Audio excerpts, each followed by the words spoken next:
왜 대한민국의 헌법기관들은 이렇게 되어버렸습니까? 헌법재판소조차도 왜 이렇게 가죠? 자, 국회에서 여당이 하는 것, 그리고 지금 여러 가지 지금 그 비상계엄 과정에서 보여줬던 국가기관의 그 몰염치한 행위, 특히 최상목 같은 경우는 저 범죄자지 않습니까? 그리고 세 개나 지금 자리를 제가 차지하고 있지 않습니까? 왜 이렇게 돼버린 거죠? 대한민국이라는 국가가. 이런 질문을 좀 근본적으로 좀 드리고 싶은데요.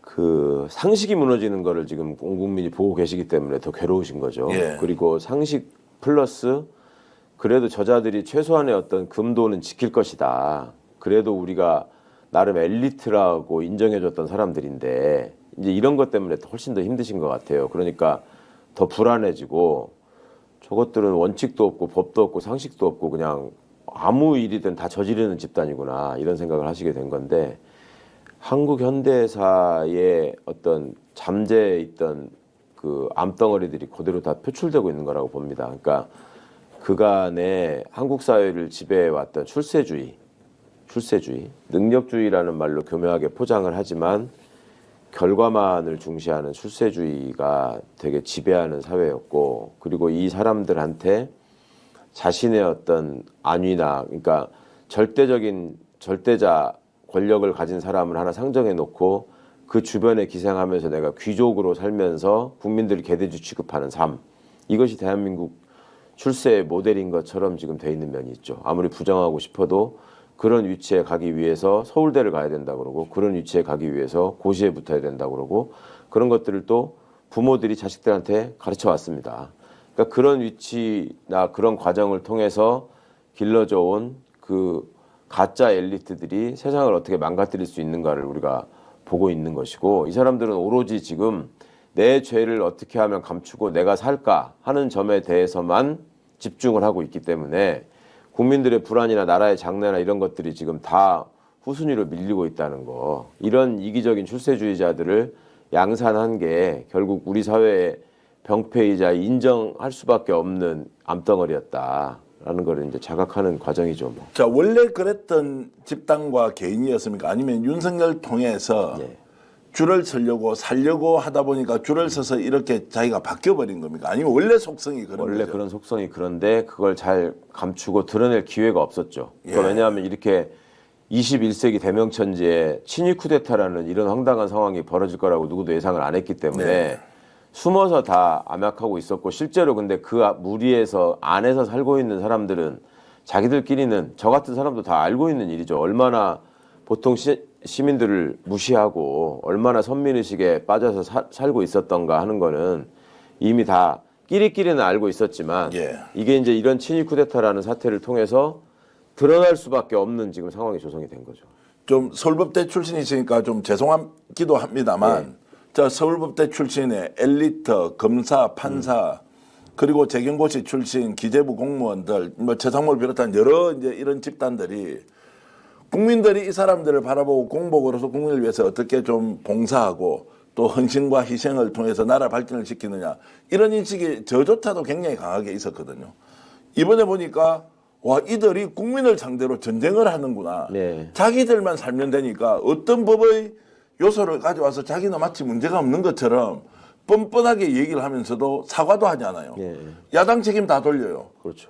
거기다가 심지어는 국민 책임 돌리면서 비판하는 사람을 마치 이런 사안의 핵심 책임자인 것처럼 몰고 가는 이제 이런 그 태도, 파렴치함, 이거는 제가 수용을 할 수가 없습니다. 그렇죠. 어떻습니까? 서울법대 출신이고 뭐 주위에 굉장히 많은 법률가들이 있지 않습니까? 네, 네. 어떻습니까? 지금 이런 부분들이. 지금 이제 이 상황을 이렇게 지켜보시는 분들한테 가장 설득력 있는 얘기가, 예. 예전에 호의호식하던 소위 양반 가문들이 왜 친일파로 그렇게 신속하게 변신해가지고 나라를 팔아먹는데 앞장섰는지 지금 생중계로 보고 있는 것 같다. 예, 예. 딱 그런 상황이죠. 예. 그러니까 애초에 우리가 어떤 그 사회의 맑은 기운 이거를 지금 바로잡았던 경험이 없고요. 그냥 그 우리 사회가 급속 성장을 하는 과정에서 어떤 자리를 차지하고 어떤 위치에서 어떤 거래를 하느냐에 따라서 재력까지, 권력은 물론이고 재력까지 결정되는 그런 시대를 우리가 오랫동안 살아왔고요. 그 불멸의 신성가족이라는 책이 있습니다. 불멸의 신성가족. 이게 김두식 교수가 쓴 책의 제목인데 이분이 고대법대 출신이고 검사를 거쳐서 지금 법학 교수를 하고 있죠. 그 붙인 제목이 불멸의 신성가족이에요. 네. 자기들끼리는 홀리 패밀리라고 서로 생각하고 끼리끼리 굉장한 자부심을 주고받으면서 그 안에서 살아간다. 근데 그 책이 나온 이후에 김두식 교수가 그 과거의 동료들을 거의 못 만난다는 얘기를 들었어요. 그러니까 우리 내용을 그렇게 다 까발려서 쓰면 어떡하냐. 라는 소위 비난을 받았다는 거죠. 그게 이제 수준을 말해주는 거죠. 그리고 이 세상을 이 사람들이 고등학교 3학년의 눈으로 봅니다. 그러니까 학교 다닐 때 보면은 성적 순으로 석차를 그 학교 게시판에다가 1등부터 이렇게 쭉 게시하는 학교들이 많이 있었잖아요. 그렇습니다. 학원에서도 그렇고. 예.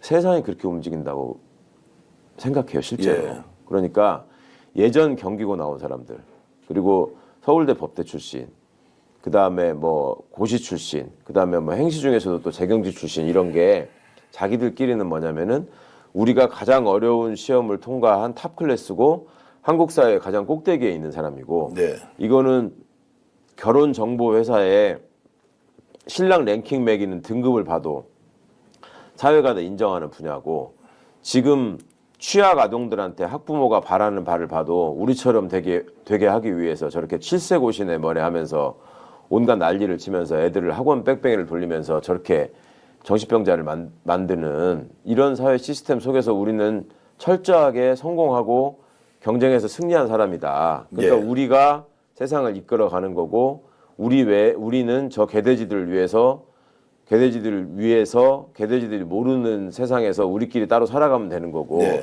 개돼지들은 어차피 이 세상이나 삶에 대한 관심도 없고 우리의 실체에 대해서 모르니까 네. 이 사람들을 별로 신경 쓸 필요가 없다. 응? 우리가 신경 써야 될 대상은 우리에게 자리를 주는 사람과 돈을 주는 사람뿐이다. 네. 그리고 지금도 모여가지고 얘기를 하는 게 내가 이제 그 실제로 이건 제가 목격한 건데 내가 경기고등학교 다닐 때 2학년 1학기 4월 월말고사에서 내가 1등을 했다.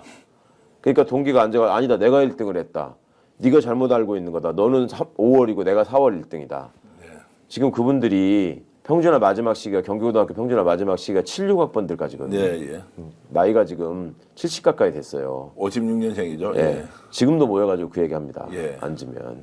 그러니까 그런 수준의 사람들이기 때문에 그러니까 그런 수준의 생각을 가지고 카톡방에서 온갖 그런 이상한 얘기 퍼날리면서 성조기 들고 광장으로 나가는 거예요. 그런 사람들이. 시청자 여러분 많이 힘드시지만 저는 정하우 의원과 함께 말씀 나누면서 이런 생각이 들었습니다. 정말로 민주화 운동이 지금 필요하다. 국민이 주인되는 나라를 만드는 것은 결국 우리 민초들이 할 수밖에 없다 이런 생각을 했고요. 이 사람들이 국민을 개돼지로 생각하지 않습니까? 그러면은 우리는 악마와 괴물을 몰아내고 저는 그럼요. 개돼지의 나라를 우리가 만들어야 한다. 개돼지의 정서와 개돼지의 생각 그리고 개돼지를 더 잘 받들 수 있는 사람을 우리의 대리인으로 정치 지도자로 만들어야 한다. 이번 기회에 완전히 도련은 좀 낼 수 있습니까? 이런 문화 그리고 이런 썩어 빠진 기득권 구조를 정말로 좀 해체는 시킬 수 있겠습니까? 그러니까 정권만 바꾸면요. 쉽지 않겠죠. 예. 이게 그러니까 개혁이 혁명보다 어렵다는 얘기를 우리가 그동안에 쭉 해왔잖아요. 예. 그리고 또 하나 진실은 가까스로 밝혀지고 정의는 겨우겨우 승리한다. 이 상황에서 이제 이 친위 쿠데타 세력들을 완전히 진압하고 뿌리를 도려낸다라고 하는 게 정말 국민들의 각별한 의지가 있지 않는 한 쉽지 예. 않은데 그러니까 이 자들은 서민들의 생활을 계속 어렵게 해서 먹고 사는 문제에만 관심을 집중하게 하고 네. 그 다음에 정권을 뺏기더라도 또 족벌 언론이나 이런 나팔수들을 동원하고 다른 트집잡기들을 통해서 악을 써대면 또 개돼지들은 현혹된다 우리한테.